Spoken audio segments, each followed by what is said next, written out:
Hello, welcome back to your Oracle DBA tutorial. In this tutorial, we are going to discuss about the file structure. So this is the abstract picture of Oracle Database Server, which is instance plus database files. In this short videos, we are going to discuss about what are different types of database files that exist in an Oracle Database Server. So essentially this is the focus, and we are going to explain what are different types of Oracle database files. The first one is parameter file.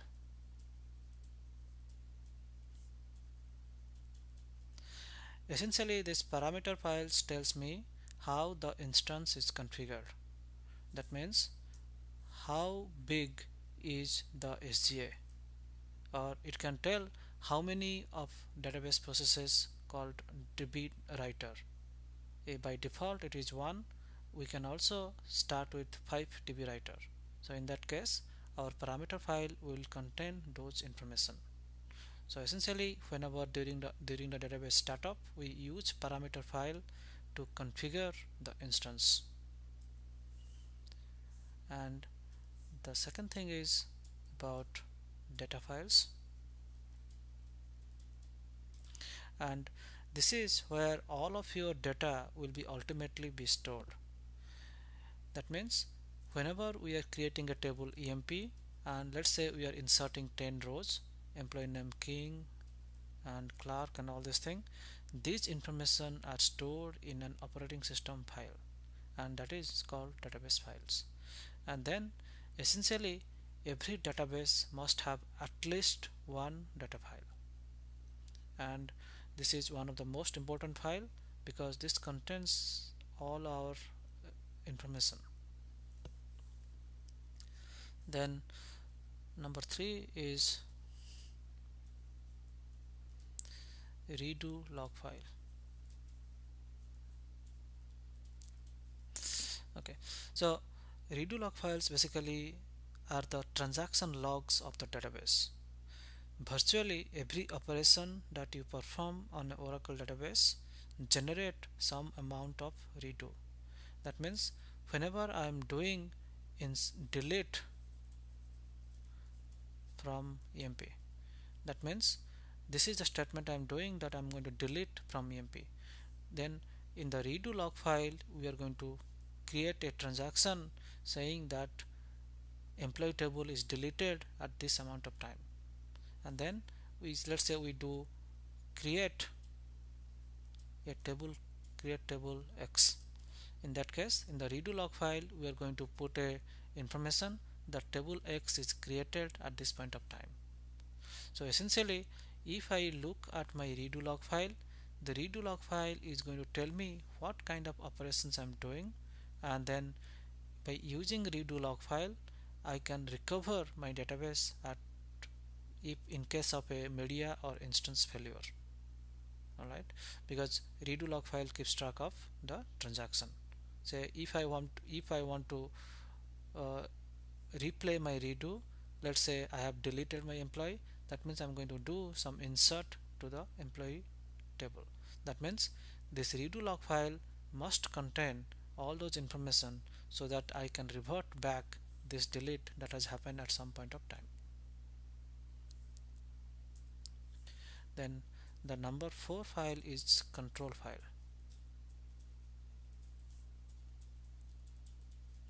So control files basically contains a directory of all other files. For example, control file tells the instance where the database and redo log files are. Let's say we have a data file called c colon data /1.dbf, and we have a redo log file called c colon redo 1.dbf.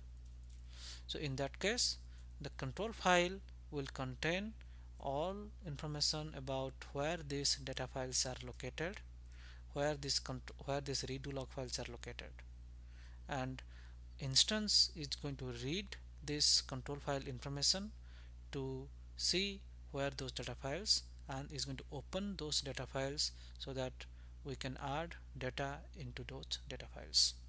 And this is one of the most important files. And then what we do, we want to protect this control file. That means instead of just storing one copy, we probably going to store 4 copies of control file.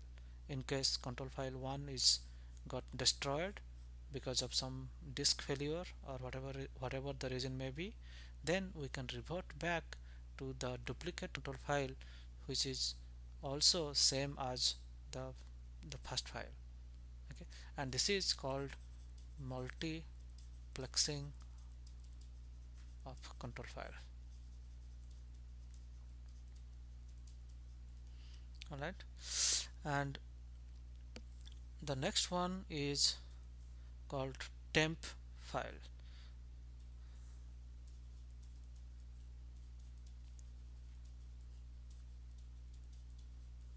Okay, so to cater to the temporary requirement of space, we use temp file.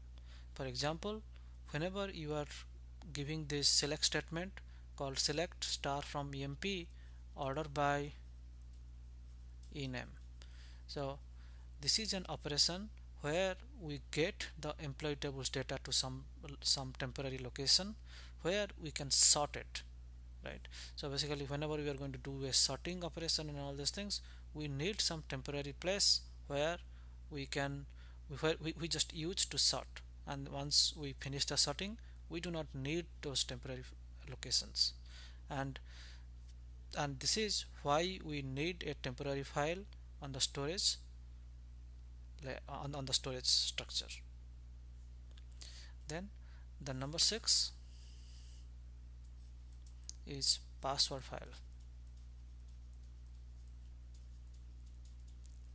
Alright, so the password file are used to authenticate user performing administrative tasks over a network. That means instead of logging into the machine directly, if I just connect from another machine over telnet or whatever, then I need password file to authenticate that remote user so that he can do administrative work like starting up a database, shutting down a database, and so on. The last file is trace and alert log. So as you have seen that we have a lot of database background processes.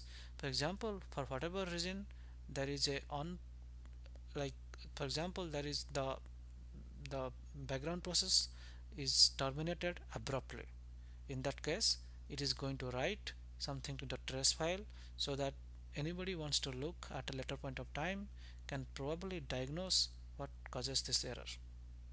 Or whenever we have a ORA 600 or something, a unexpected error, then Oracle by default generate some trace file so that later on somebody can take a look and then figure out what went wrong to the Oracle database.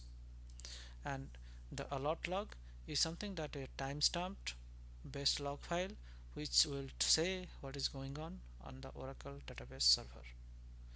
So these are the basically very overview of database files.